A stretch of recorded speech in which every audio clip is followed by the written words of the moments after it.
السلام عليكم، أرحب بكل عشاق الكرة العربية.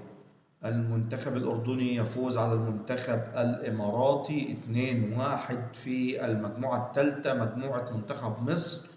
لتشتعل المجموعة الأردن في الصدارة برصيد 3 نقط، ثم الكويت ومصر كل منتخب نقطة، والمنتخب الإماراتي في المركز الرابع لا شيء من النقاط.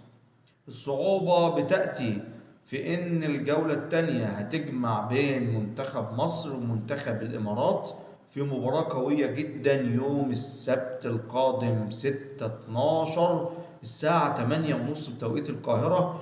الصعوبة إن منتخب مصر بنقطة واحدة بعد التعادل مع الكويت هيقابل المنتخب الإماراتي اللي مهزوم في أولى مبارياته أمام المنتخب الأردني. هتشوف يا جماعة المباراة هتسفر عن ايه. في حين الكويت هتقابل الأردن الساعة 1 بتوقيت القاهرة يوم السبت القادم. المجموعة بتشتعل، مجموعة الموت فعلا. مباراة قوية جدا في انتظار منتخب مصر، لابد من استغلال أنصاف الفرص على عكس ما حدث في مباراة الكويت. كل التوفيق لكل المنتخبات العربية.